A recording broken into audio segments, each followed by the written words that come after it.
en ayuno y oración, yo no tengo prisa para correr con el sermón. Así que le quisiera invitar para que no se vaya hasta que escuche la última palabra que Dios tiene para decirle. A veces nosotros venimos a la iglesia, pero venimos mal programados. Y deberíamos de cambiar ya esa manera de venir a la iglesia. La primera cosa que nosotros tenemos que tomar en cuenta cuando venimos a la iglesia es que venimos a oír la palabra de Dios. ¿Alguna vez tú has tenido una palabra y alguien se ha ido y te ha dejado con la palabra en la boca? ¿Cómo te has sentido? ¿Cómo crees que se siente Dios? Cuando tú vienes a oír su palabra, pero te vas antes y lo dejas a Él con la palabra en su boca. Prográmate, mi hermano, para ser respetuoso con Dios e irte de aquí hasta que Dios te haya dicho lo último que Él tenía para decirte. No sabes cuánto tu vida va a ser distinta. Prográmate también para entender que este es el tiempo de Dios, no es tu tiempo. Y que por lo tanto, dedícate a que Dios te ministre, a que Dios te edifique, a que Dios hable a tu mente. ¿Por qué digo que Dios hable a tu mente? Porque una característica que este predicador tiene es que él casi no habla. Casi siempre, si ustedes ven, lo que yo traigo aquí es lo que Dios ha revelado en la santa palabra y en el don de profecía. Mírenle ustedes y van a ver que poco es lo que yo digo, es más lo que Dios dice. Por eso es que les animo a que esperen hasta que Dios diga su última palabra. En el conflicto entre las fuerzas del bien y del mal, en el cual nosotros estamos involucrados, una de las cosas con la que Dios tiene que batallar es con la soberbia del ser humano. Este se vuelve arrogante, altanero y orgulloso. Y Dios, para salvarlo, algunas veces tiene que derribarlo.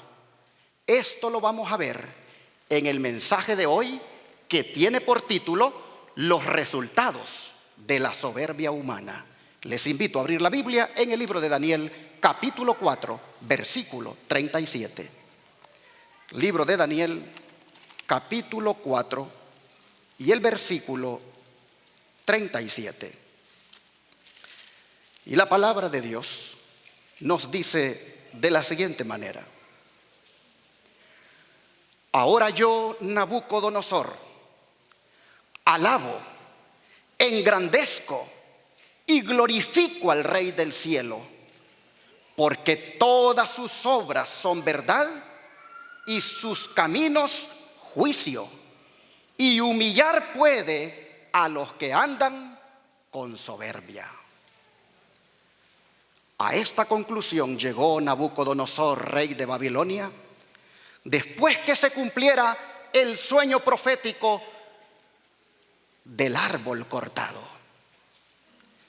¿De qué árbol estamos hablando?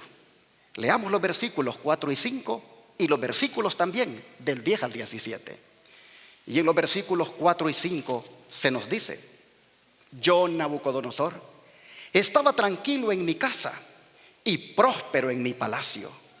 Vi un sueño que me espantó, y las imaginaciones y visiones de mi cabeza me turbaron en mi cama. Versículo 10 al 17 ahora. Estas son las visiones de mi cabeza cuando estaba en mi cama. Me parecía que veía un árbol en medio de la tierra cuya altura era grande. Crecía este árbol y se hacía fuerte, y su altura llegaba hasta el cielo y su vista hasta el cabo de toda la tierra. Su follaje era hermoso y su fruto en abundancia, y para todos había en él mantenimiento. Debajo de él se ponían a la sombra las bestias del campo, y en sus ramas hacían morada las aves del cielo, y se mantenía de él toda carne. Veía en las visiones de mi cabeza, estando en mi cama, y he aquí que un vigilante y santo descendía del cielo, y clamaba fuertemente y decía así: derriben el árbol y corten sus ramas, quítenle su follaje y derramen su fruto.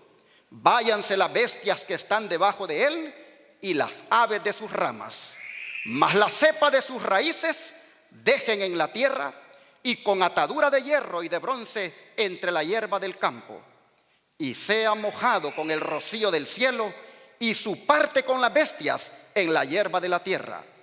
Désele su corazón, séale mudado su corazón de hombre, y le sea dado corazón de bestia, y pasen sobre él 7 tiempos. La sentencia es por decreto de los vigilantes, y por dicho de los santos la demanda, para que conozcan los vivientes que el Altísimo señorea en el reino de los hombres, y que a quien él quiere lo da, y constituye sobre él al más bajo de los hombres. Como dije, este es otro sueño profético. Pero ¿por qué un árbol de tan grandes proporciones? Tanto que su copa, dice, llegaba hasta el cielo y se alcanzaba a ver desde todos los confines de la tierra, y se mantenía de él toda carne. ¿Qué quería comunicar Dios con este sueño al rey? La mensajera del Señor, Ellen White, en el libro de los Testimonios, tomo 8, página 126, nos dice lo que Dios quería comunicarle al rey. Esta sierva dice: estúdiese el sueño de Nabucodonosor, como está registrado en el 4º capítulo de Daniel. El rey vio un gran árbol plantado en la tierra. Manadas de ganado de las montañas y colinas disfrutaban de su protección, y las aves del cielo hacían nidos en sus ramas. Así fueron presentadas la prosperidad y grandeza de Nabucodonosor. Naciones fueron reunidas bajo su soberanía. Su reino estaba firmemente establecido en los corazones de sus leales súbditos. Así que, hermanos, la prosperidad y grandeza era lo que estaban representados en aquel árbol. Pero esa prosperidad y grandeza le habían sido dadas al rey y a su país con un propósito. La sierva del Señor, en el libro de Educación, página 170, nos dice cuál era el propósito. El verdadero objetivo, dice, del gobierno nacional se le había presentado al rey Nabucodonosor bajo la figura de un gran árbol. Esta figura muestra el carácter de un gobierno que cumple el propósito de Dios, un gobierno que protege y edifica a la nación. Y sí, pues el relato bíblico nos dice que su follaje era hermoso y su fruto abundante, y que había en él alimento para todos, que debajo de él se ponían a la sombra las bestias del campo, y que en sus ramas hacían morada las aves del cielo. En otras palabras, mis hermanos, el propósito del sueño era mostrarle al rey por qué Dios le había permitido tanto poder y prosperidad a él y su país. Las escrituras nos dicen que este rey llegó a ser el gobernante más destacado de su época. Dios se refería a él como Rey de Reyes y como el terrible de las naciones. Pues vean lo que dice el libro de Ezequiel, capítulo 26, versículo 7. Libro de Ezequiel, capítulo 26, versículo 7. Y la palabra de Dios nos dice lo siguiente: Ezequiel 26, versículo 7.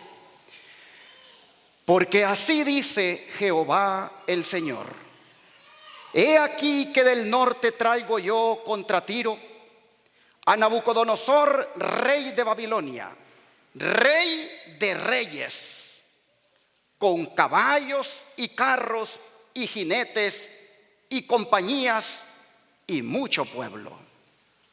Rey de reyes. Pero vean lo que dice el capítulo 28, ahora siempre de Ezequiel, y el verso 7.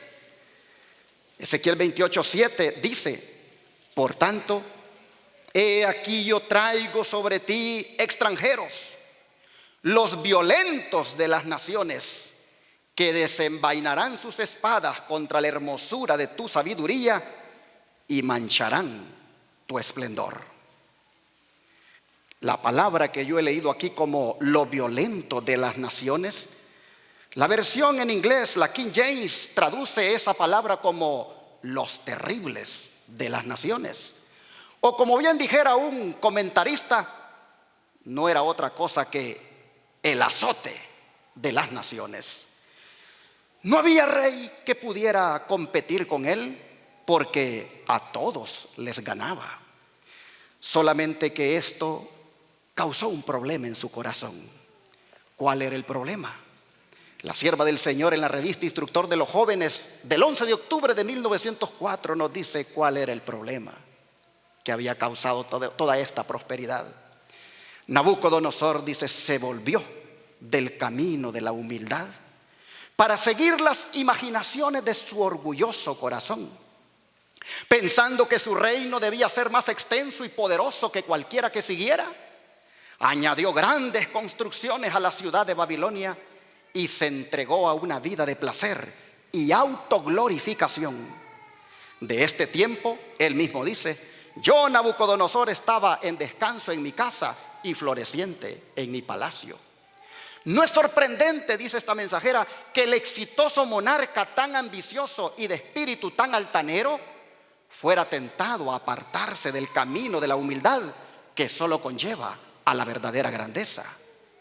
En los intervalos de sus guerras de conquista, puso mucha gente al fortalecimiento y embellecimiento de su capital, hasta que finalmente la ciudad de Babilonia llegó a ser la principal gloria de su reino, la ciudad de oro, la alabanza de toda la tierra.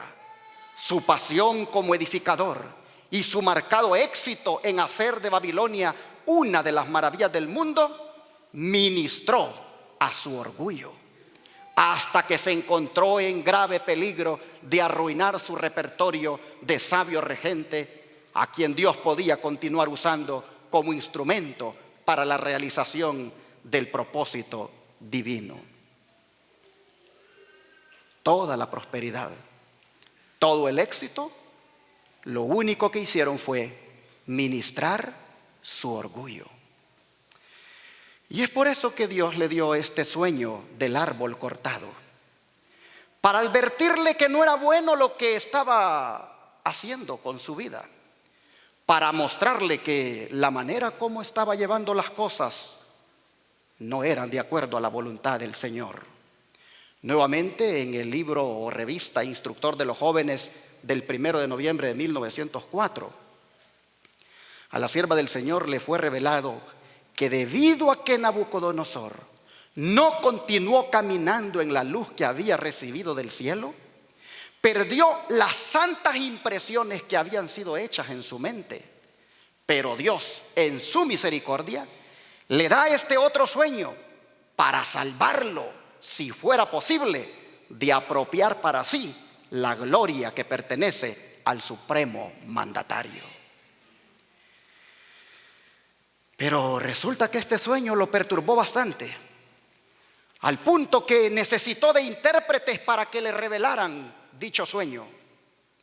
Y estos, dice la Escritura, que nuevamente fracasaron. Pues vea lo que dice los versículos 5 al 7. Volvamos a Daniel 4.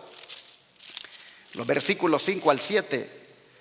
Es interesante lo que dice acerca de estos intérpretes que fueron llamados para que le interpretaran el sueño, valga la redundancia. Dice así los versículos 5 al 7.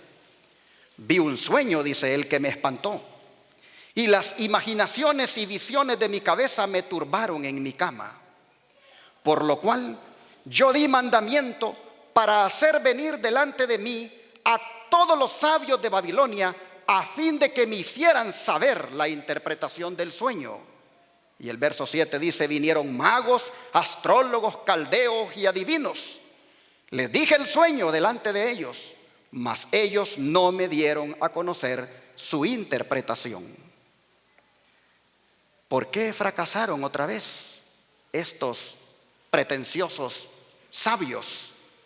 ¿Qué lección quería dar Dios con este otro fracaso? Nuevamente, a la sierva del Señor, Ellen White, le es revelado lo que estaba implicado en ese otro fracaso.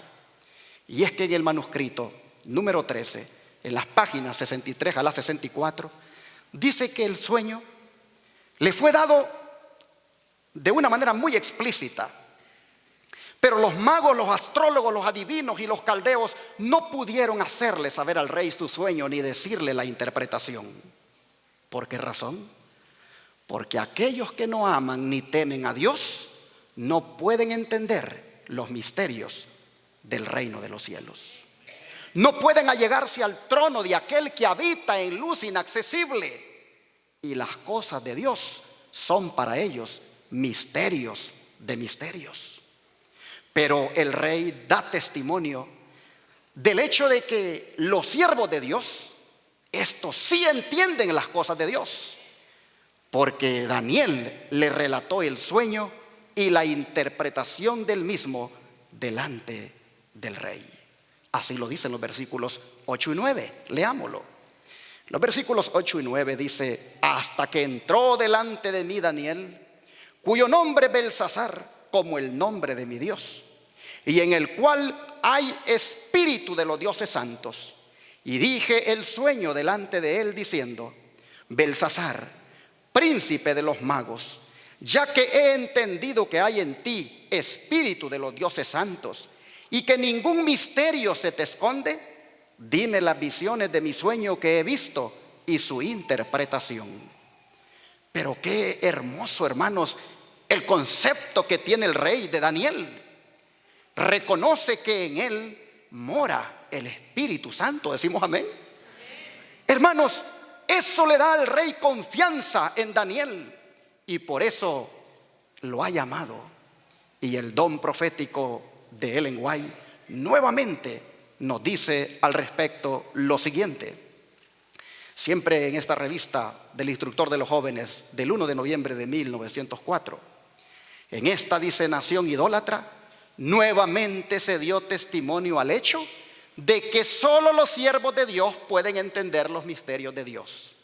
En los primeros días de la amistad del rey con Daniel, él había visto que este hombre era el único que podía aliviar su perplejidad. Y ahora, en este posterior período de su reinado, el rey recuerda a su fiel siervo de antaño, un siervo estimado por su invariable integridad y constante fidelidad. Nabucodonosor sabía que la sabiduría de Daniel no tenía rival y que ni él o sus compañeros cautivos jamás comprometieron los principios para poder asegurar una posición en la corte o ni aún para preservar la vida misma. La habilidad de sus hombres sabios, probando ser inefectiva, hizo que el rey mandara que le trajeran a Daniel para interpretar el sueño. Pero Daniel, cuando escucha el relato del sueño,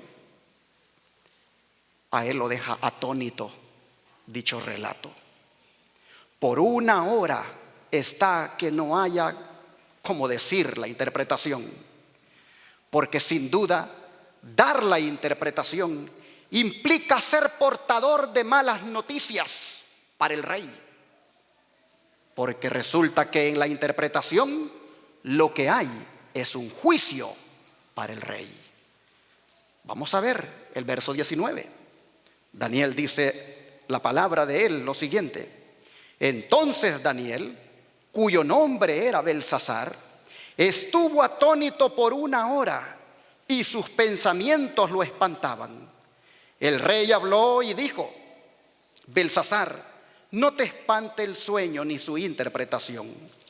Respondió Beltsasar y dijo: Señor mío, el sueño sea para los que te aborrecen y su interpretación para tus enemigos. Y una vez más, la inspiración se hace presente al decirnos en cuanto a estas palabras lo siguiente. En Profetas y Reyes, página 379, dice esta mensajera: para Daniel el significado del sueño era claro y lo alarmó. Estuvo callando casi una hora y sus pensamientos lo espantaban. Viendo la vacilación y la angustia de Daniel, el rey expresó su simpatía hacia su siervo y le dijo: Beltsasar, el sueño ni su declaración no te espanten. Daniel contestó: Señor mío, el sueño sea para tus enemigos y su declaración para los que mal te quieren.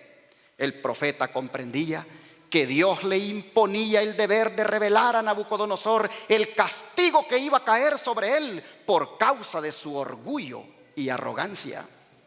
Daniel debía interpretar el sueño en un lenguaje que el rey lo pudiera comprender, y aunque su terrible significado le había hecho vacilar en mudo asombro, sabía que tenía que declarar la verdad, cualesquiera fueran las consecuencias para él. Así que vamos a oír al valiente Daniel dar la interpretación en los versículos 20 al 26. Y aquí la palabra nos dice: el árbol que viste, que crecía y se hacía fuerte, y que su altura llegaba hasta el cielo, y que era visible a toda la tierra, y cuyo follaje era hermoso y su fruto en abundancia, y que para todos había mantenimiento en él, debajo del cual moraban las bestias del campo, y en sus ramas habitaban las aves del cielo. Eres tú mismo, oh rey, que creciste y te hiciste fuerte, pues creció tu grandeza y ha llegado hasta el cielo, y tu señorío hasta el cabo de la tierra. Y en cuanto a lo que vio el rey, un vigilante y santo que descendía del cielo y que decía: corten el árbol y destrúyanlo, mas la cepa de sus raíces dejarán en la tierra, y con atadura de hierro y de bronce en la hierba del campo, y sea mojado con el rocío del cielo, y su parte sea con la bestia del campo, hasta que pasen sobre él 7 tiempos. Esta es la interpretación, oh rey, y la sentencia del Altísimo que ha venido sobre el rey mi señor: que te van a echar de entre los hombres, y con las bestias del campo será tu morada, y te harán comer hierba del campo como a los bueyes, y con rocío del cielo serás bañado, y 7 tiempos pasarán sobre ti, hasta que entiendas que el Altísimo señorea en el reino de los hombres, y que a quien él quiere lo da. Y lo que dijeron que dejaran en la tierra la cepa de las raíces del mismo árbol, significa que tu reino te quedará firme, luego de que reconozcas que el señorío es de los cielos. Me llama la atención en toda esta interpretación lo de el vigilante y santo que es mencionado aquí. Porque este vigilante y santo, hermanos, es tan importante que nosotros entendamos su misión, para que así sepamos cómo andar delante de Dios.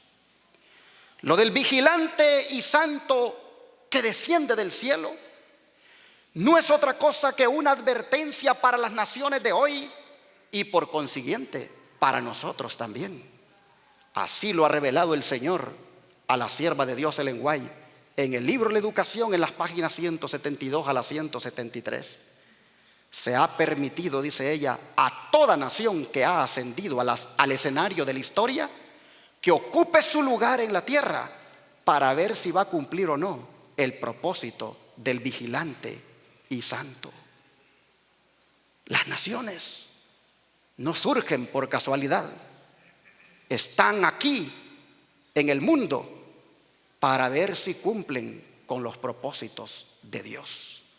Y en el Comentario Bíblico Adventista, tomo 4, página 1191, dice esta sierva que el Señor Dios omnipotente es el que reina, que todos los reyes, todas las naciones le pertenecen y que están bajo su dominio y gobierno, y que sus recursos son infinitos. El sabio declara: como los repartimientos de las aguas, así está el corazón del rey en la mano de Jehová. A todo lo que quiere lo inclina. Aquellos de quienes depende el destino de las naciones son vigilados con una atención que no conoce tregua por aquel que da victoria a los reyes, a quien pertenecen los escudos de la tierra. Hermanos, si todos los seres humanos fuéramos más conscientes de esto, como dije hace un momento, tuviéramos más cuidado por la manera en cómo nos comportamos. Porque miren esto: En la reunión general del 8 de septiembre de 1896, la sierva del Señor dio para este pueblo remanente lo siguiente: hoy, dice, hay un vigilante tomando registro de los hijos de los hombres, y en sentido especial de aquellos que han de representar a Dios al recibir su sagrada verdad en el corazón y revelarla al mundo. Ese vigilante está velando los intereses de todos. Todo individuo está delante de él. No hay un pensamiento del corazón que no quede anotado. Nada puede esconderse de él. Su oído escucha los secretos susurros, y toda cosa secreta ha de ser traída a juicio. Todos deben saber que el vigilante celestial está relacionado con los hijos de los hombres. Si los hombres olvidan esto, hay peligro de que se fomente en la obra un espíritu de egoísmo y de exaltación propia. Estos principios practicados no solo son detrimentales a todos los que se encuentran dentro de su esfera de acción, sino que llevarán a un desarrollo de carácter tan objetable que su poseedor no podrá encontrar lugar entre los redimidos. El que está sentado en los cielos manda que un espíritu diferente controle a sus obreros. Qué solemne verdad. ¿Y cuántos de nosotros, cuando estamos solos, hacemos cosas sin darnos cuenta que ese vigilante celestial está mirando y tomando nota? Sigue diciendo esta sierva en la reunión general del 16 de febrero de 1897: nada se esconde de Dios. Dice el testigo fiel: yo conozco tus obras.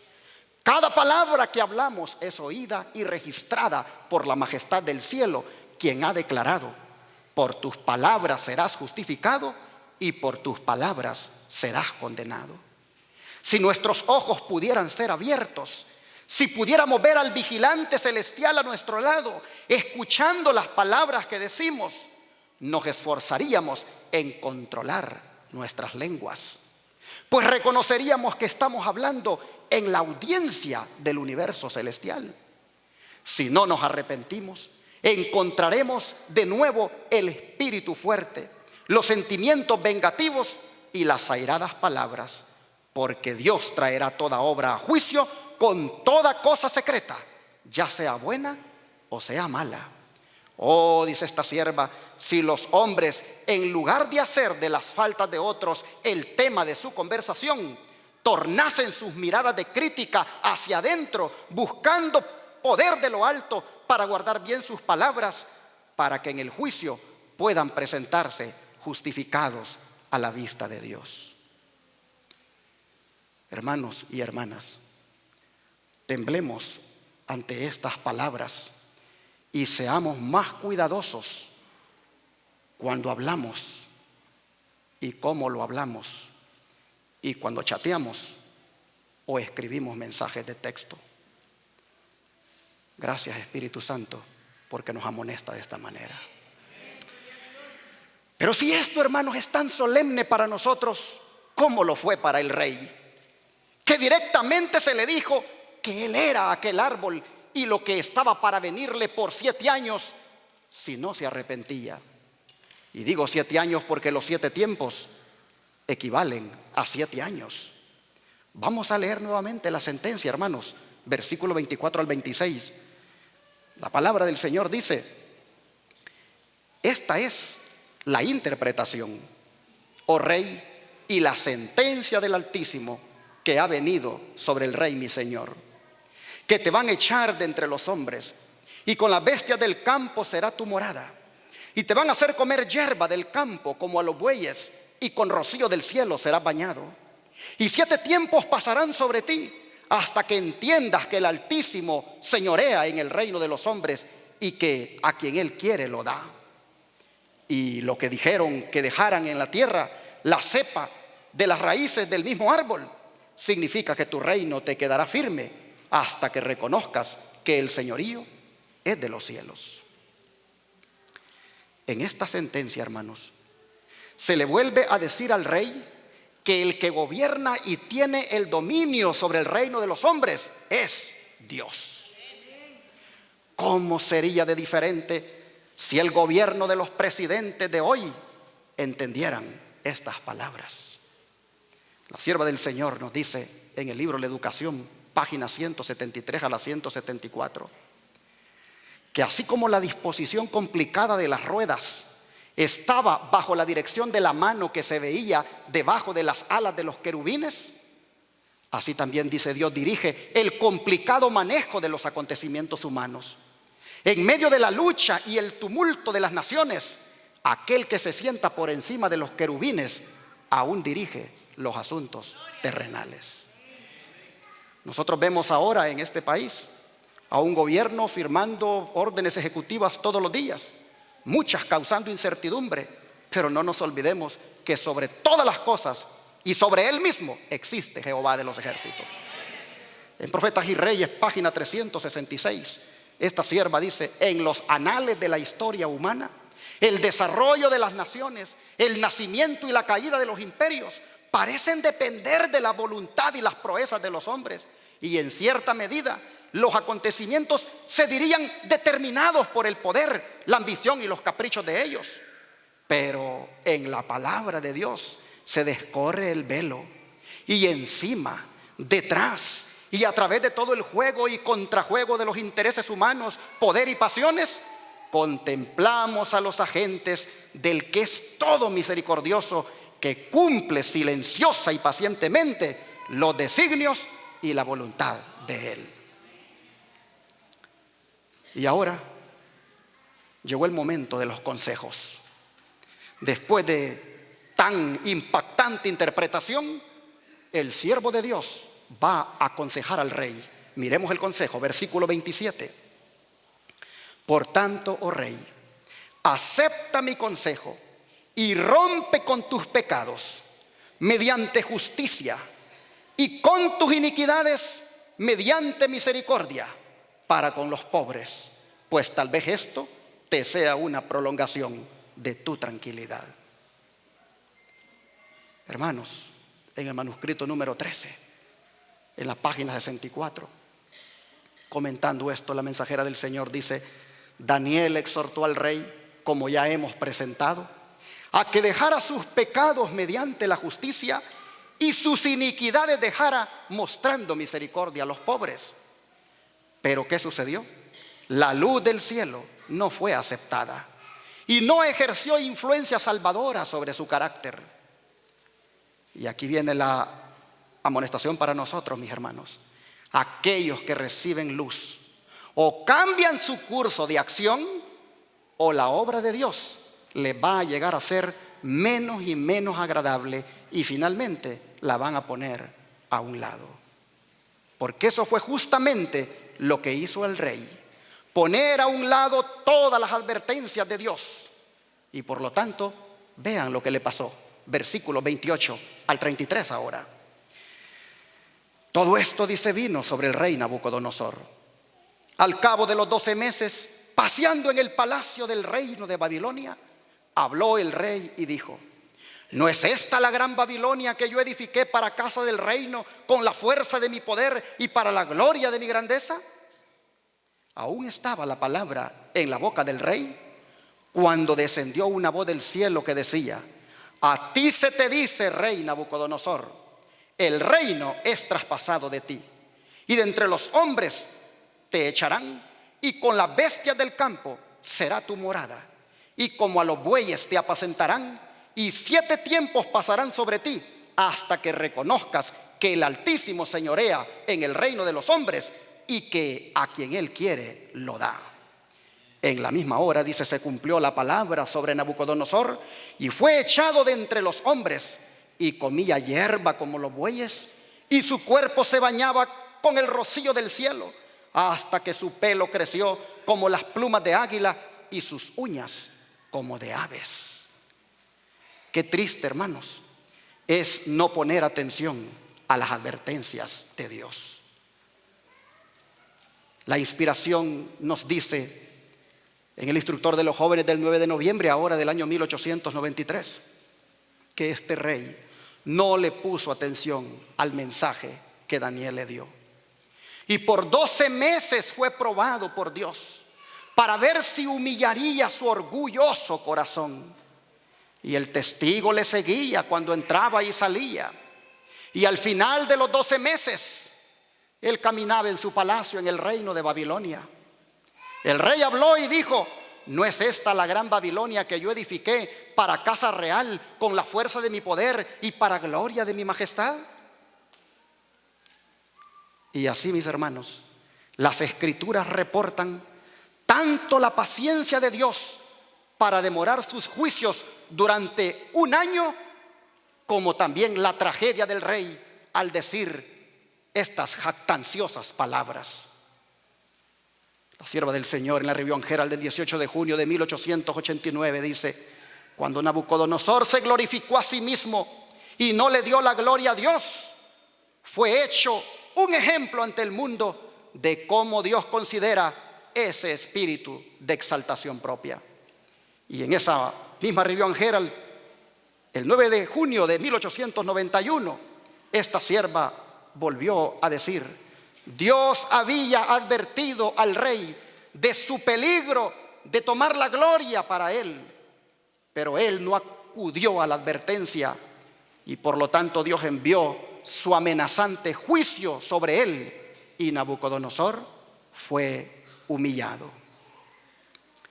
En esto, hermanas y hermanos, debemos aprender nosotros la lección, porque las impresiones del Espíritu Santo obran en nosotros, pero esas impresiones se pueden perder si nosotros no perseveramos en la consagración.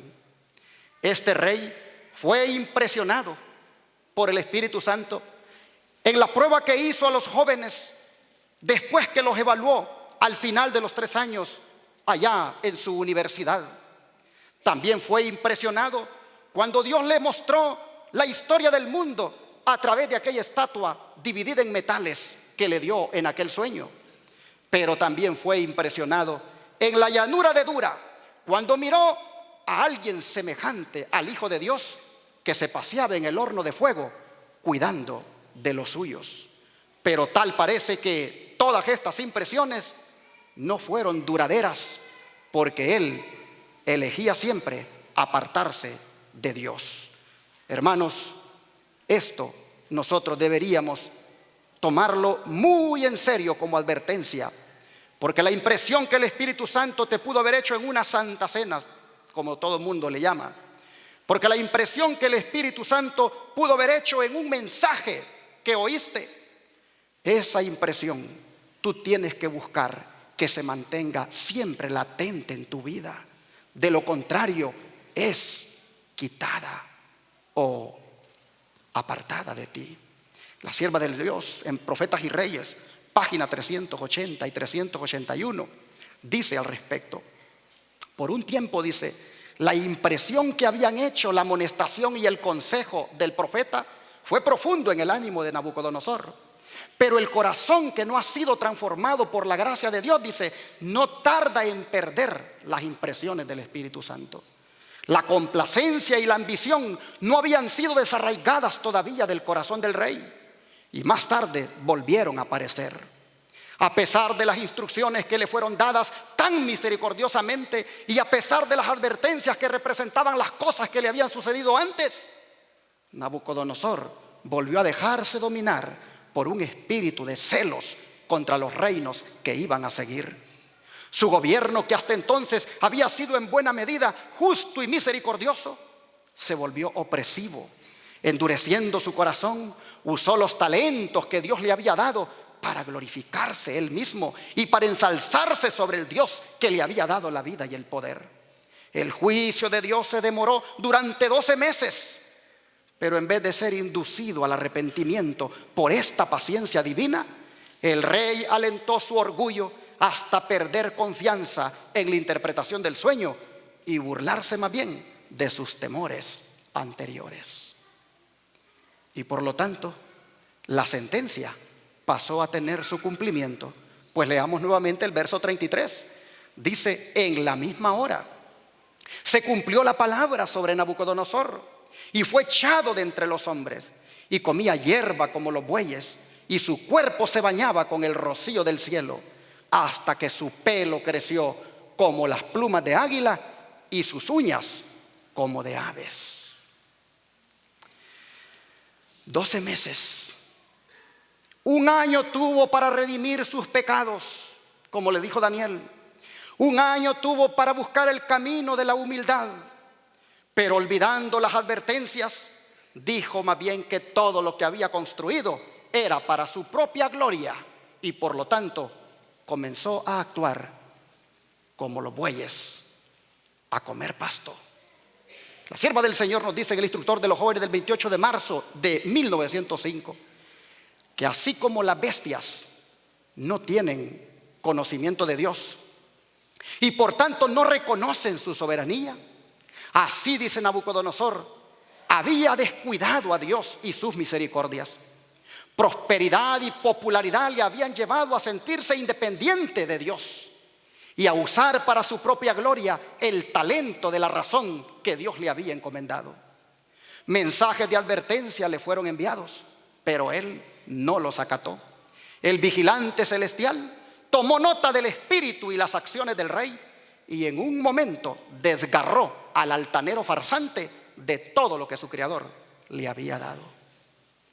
Qué triste, hermanos, la condición del rey a lo largo de estos 7 años. Una profecía que era condicional, es decir, que dependía de él que se cumpliera o no. Si tan solo hubiera escuchado la voz de Dios, no hubiera pasado por esta amarga experiencia. Pero lamentablemente no fue así. La sierva de Dios nuevamente dice en Profetas y Reyes 381 a la 382 las páginas, un año después, dice, de haber recibido la advertencia, mientras Nabucodonosor andaba en su palacio y pensaba con orgullo en su poder como gobernante y en sus éxitos como constructor, exclamó: ¿no es esta la gran Babilonia que yo edifiqué para casa del reino con la fuerza de mi poder y para la gloria de mi grandeza? Estando aún en los labios del rey la jactanciosa pregunta, una voz del cielo anunció que había llegado el tiempo señalado por Dios para el castigo. En sus oídos cayó la orden de Jehová: a ti te dicen, rey Nabucodonosor, el reino es traspasado de ti y de entre los hombres te echan, y con las bestias del campo será tu morada, y como a los bueyes te apacentarán, y 7 tiempos pasarán sobre ti hasta que conozcas que el Altísimo se enseñorea en el reino de los hombres y que a quien Él quiere lo da. En un momento le fue quitada la razón que Dios le había dado. El juicio que el rey consideraba perfecto, la sabiduría de la cual se enorgullecía, desaparecieron y se vio que el que antes era gobernante poderoso ahora estaba como loco. Su mano ya no podía empuñar el cetro. Tremendo. Perdió la razón, se volvió loco. Dice esta sierva, los mensajes de advertencia habían sido despreciados y ahora, despojado del poder que su creador le había dado y ahuyentado de entre los hombres, Nabucodonosor comía hierba como los bueyes y su cuerpo se bañaba con el rocío del cielo hasta que su pelo creció como de águila y sus uñas como de aves. Hermanos y hermanas, Dios nos está trayendo este mensaje para que aprendamos del rey lo que no debemos hacer. En la revista Signs of the Times del 9 de septiembre de 1889, esta sierva del Señor dice: todas las facultades son el don de Dios. Él nos ha dotado de razón y se propone que usemos este poder de modo que comprendamos nuestra situación y le glorifiquemos. Si usamos nuestras facultades simplemente para la glorificación del yo, no estamos cumpliendo la voluntad de Dios. El relato de esta experiencia de Nabucodonosor nos muestra lo que el hombre llega a ser si Dios le quita el precioso dote de la razón. Dios puede quitar las facultades de la mente y dejar nada en el corazón del hombre, sino el instinto de la bestia del campo. Y nuevamente en esta misma revista Signs of the Times del 28 de enero de 1897, La sierva del Señor dice que la razón nunca se le ha dado al hombre para llevarlo a suponer que puede subir más alto que la fuente de donde proviene esa razón. Dios dio al hombre sus facultades de razonamiento y él puede quitarlas, como en el caso de Nabucodonosor, cuando no son usadas para su gloria.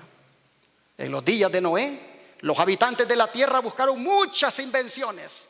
Eran sabios para hacer el mal. Las imaginaciones de sus corazones eran solo hacia el mal continuamente. ¿Y qué pasó? Dios los barrió de la faz de la tierra. Bueno, hermanos, gracias al Señor el relato termina diferente, porque al final de los 7 años el rey dice lo siguiente,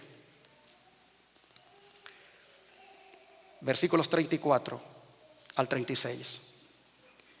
Mas al fin del tiempo, dice yo, Nabucodonosor, alcé mis ojos al cielo y mi sentido me fue devuelto. Y bendije al Altísimo y alabé y glorifiqué al que vive para siempre, porque su señorío es eterno y su reino por todas las edades. Y todos los moradores de la tierra son estimados como nada. Y él hace según su voluntad en el ejército del cielo. Y en los habitantes de la tierra no hay quien estorbe su mano ni le diga: ¿qué haces? En el mismo tiempo mi sentido me fue devuelto y la majestad de mi reino, mi dignidad y mi grandeza volvieron a mí. Y mis gobernadores y mis grandes me buscaron y fui restituido a mi reino y mayor grandeza me fue añadida. Amén, hermanos. ¿Qué reconoció el rey en su castigo según estas palabras? La sierva del Señor dice en Profetas y Reyes 3:82, Nabucodonosor reconoció en su castigo la intervención de la mano divina. Y en el Instructor de los Jóvenes del 28 de marzo de 1905 dice esta sierva: solo al padecer largos años de humillación fue que el rey de Babilonia aprendió que no fue su cetro, sino el cetro de aquel cuyo reino es sempiterno, el que tiene el gobierno supremo sobre los asuntos de las naciones. Hermanos, es en todo este contexto que Nabucodonosor dice las palabras del versículo 37. Veamos qué palabras más hermosas. Ahora yo, Nabucodonosor, alabo y engrandezco y glorifico al Rey del cielo, porque todas sus obras son verdad y sus caminos juicio, y humillar puede a los que andan con soberbia. Esta mensajera, hablando de estas palabras del rey, esta mensajera Ellen White, dice en la Review Herald del 8 de septiembre de 1896 que así el rey de Babilonia llegó a ser un testigo para Dios. Se presentó como epístola viviente, dando su testimonio con ternura y elocuencia de un corazón agradecido que estaba participando de la misericordia y gracia y justicia y paz de la naturaleza divina. Él, hermanos, está dando su testimonio. Y esta sierva dice que la proclamación en público, en la cual Nabucodonosor reconoció su culpa y la gran misericordia de Dios en su restauración, es el último acto de su vida registrado en la historia sagrada. En otras palabras, por fin este hombre se convirtió completamente a Dios. ¿Con qué palabra resumió Nabucodonosor todo su mal comportamiento, hermanos? Vean el verso 37. ¿Con qué palabra él resumió todo su mal comportamiento? Con la palabra soberbia. Los diccionarios, tanto bíblicos como seculares, dicen que la soberbia es la estimación excesiva de uno mismo con menosprecio de los demás. Es la pompa exagerada que uno manifiesta. Es la cólera y la ira que se expresan en exceso cuando somos contrariados. Es la altivez, la arrogancia, la presunción, la vanidad, la jactancia, la altanería y el orgullo. Todo esto es la soberbia. Y este es un pecado que Dios aborrece.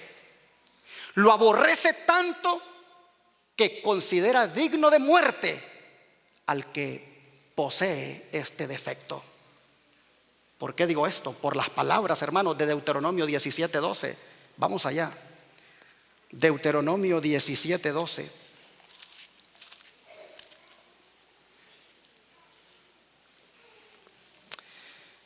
Y aquí la palabra del Señor nos dice lo siguiente: y el hombre que procediere con soberbia, no obedeciendo al sacerdote que está para ministrar allí delante de Jehová tu Dios, o al juez, el tal varón morirá y quitarás el mal de Israel. ¿Por qué Dios aborrece tanto el pecado de la soberbia? Al punto de que deba morir quien posee este defecto. Porque, hermanos, el que es soberbio no es amigo de Dios. ¿Oyó? El que es soberbio no es amigo de Dios. Y no lo digo yo, llega por revelación en Testimonios para la Iglesia, tomo 4, página 179. Dice esta sierva: el Señor prepara un pueblo para el cielo. Los defectos de carácter, la voluntad obstinada, la idolatría, la soberbia, la indulgencia con las faltas, el odio y las contiendas provocan la ira de Dios. El pueblo que guarda sus mandamientos debe abandonar todas esas taras.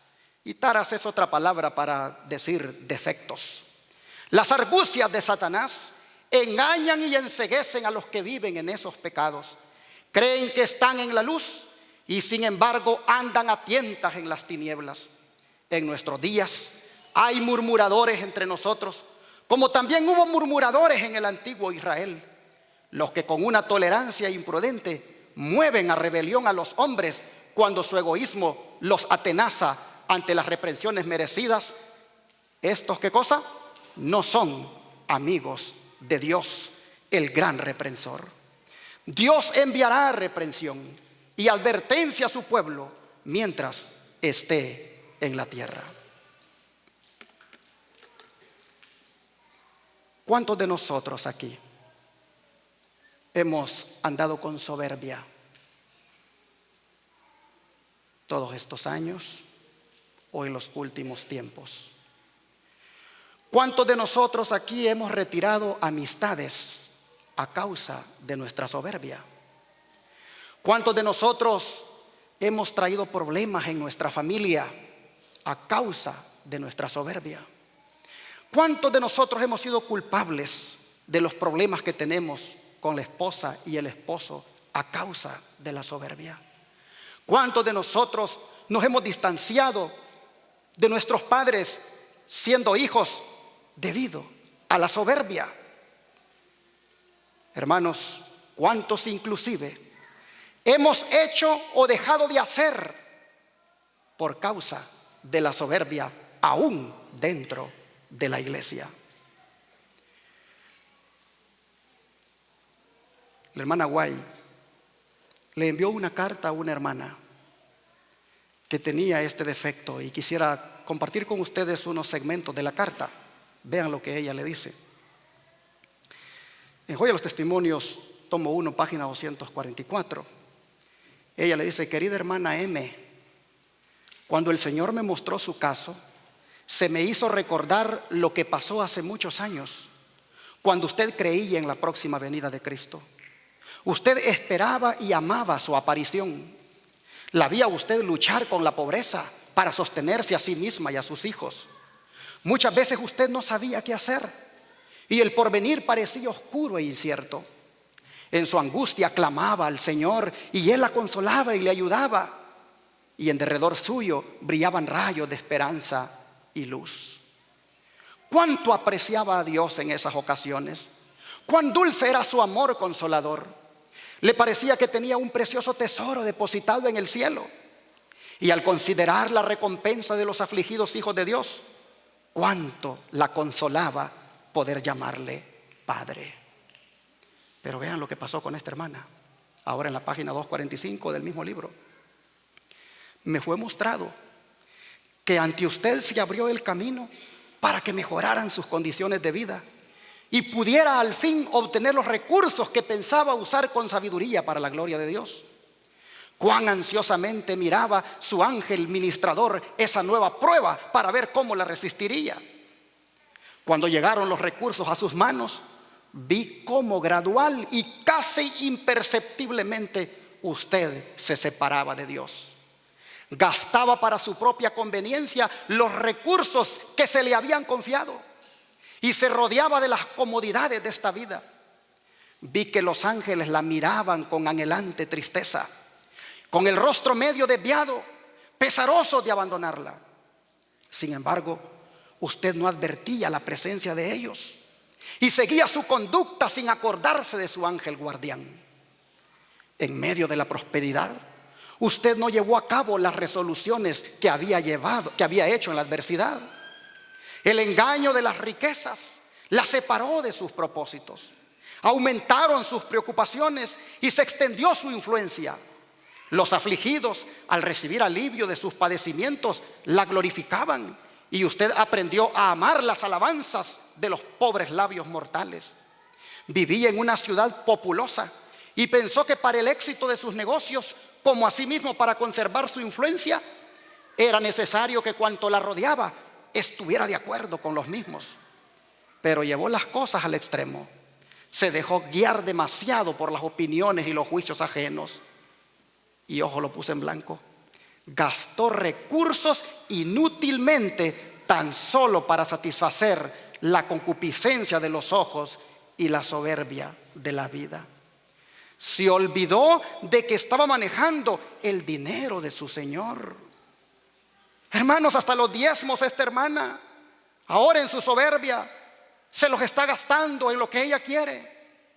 Cuando gastaba dinero, dice, solo para estimular la vanidad, no consideraba que el ángel registrador anotaba acciones cuyo recuerdo la avergonzaría. El ángel dijo señalándola: te glorificaste a ti misma, pero no me magnificaste.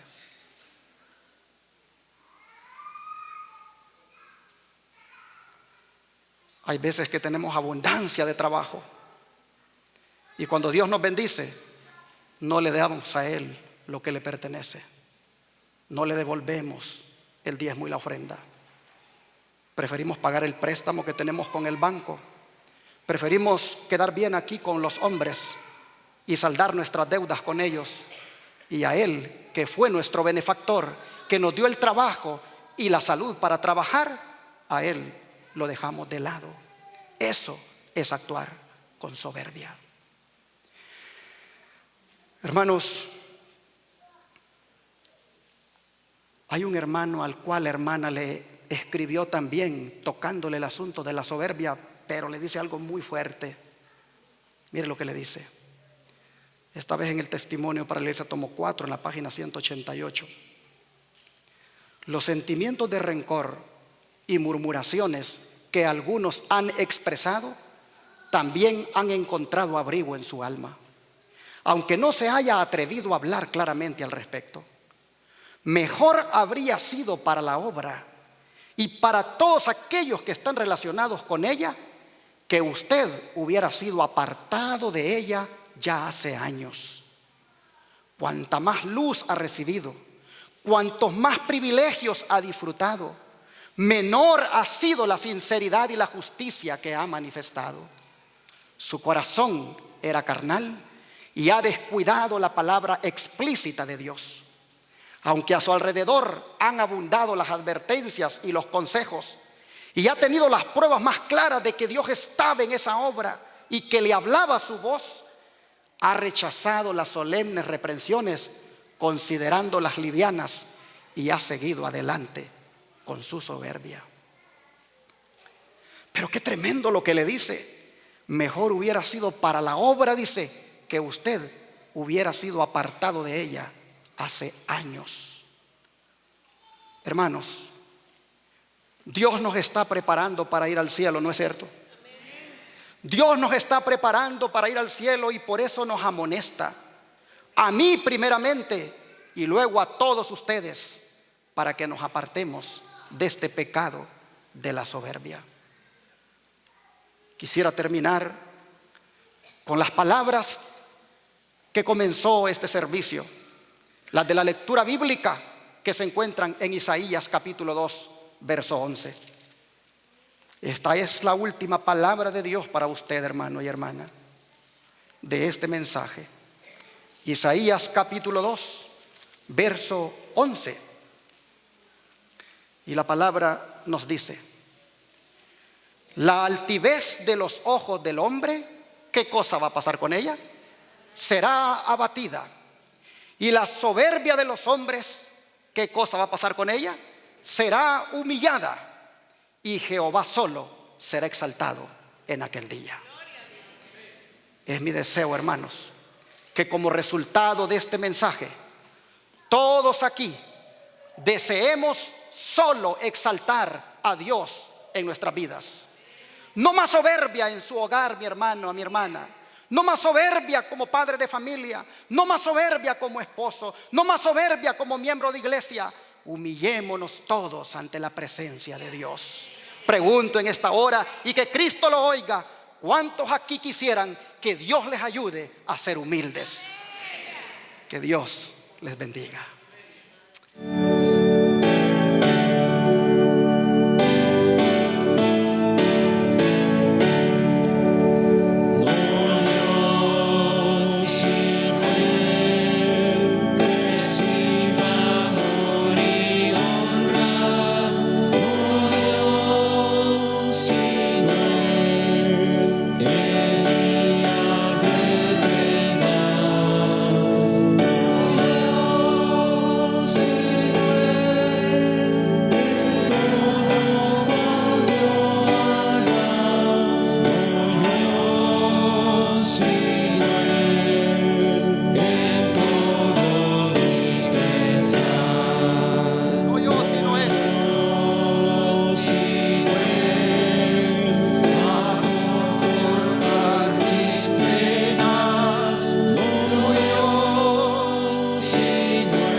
Que el Señor, hermanos, como pueblo de la verdad presente, nos haga más humildes, más sencillos, porque el Señor quiere llevarnos al cielo. Los arrogantes, altaneros, orgullosos y soberbios, el Señor dice que mueran para quitar el mal del pueblo. Dios no quiere que nosotros muramos, Dios quiere que vivamos. Oigamos su voz Oigamos su voz y entremos por el camino de la humildad.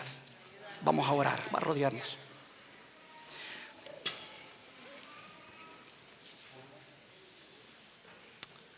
Amado Dios, una vez más, a través de un sueño profético, nos has hablado sobre lo que a ti no te parece en el ser humano.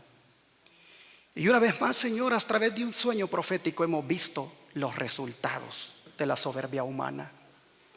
Y Padre, creo que si nosotros hemos sido consecuentes con lo que hemos escuchado, más de alguno aquí ha hecho un análisis y ha tomado su decisión de no vivir más Él, sino que tú vivas en Él. En el último himno que hemos entonado para ti, te hemos dicho, no yo, sino tú. Padre, por favor, perdona nuestras rebeliones. Perdona, Señor, toda nuestra soberbia manifestada hasta ahora. Perdona porque al igual que Nabucodonosor, las impresiones de tu espíritu las hemos hecho a un lado y hemos vivido haciendo lo que queremos. Pero Padre, te damos gracias porque tú nos has amonestado para que al igual que Nabucodonosor reconozcamos que sobre nosotros tú eres el Rey, tú eres el Dios que reina, tú eres el Todopoderoso. Oh Padre, nos rendimos a ti en esta hora. Reconocemos tu grandeza, reconocemos tu señorío.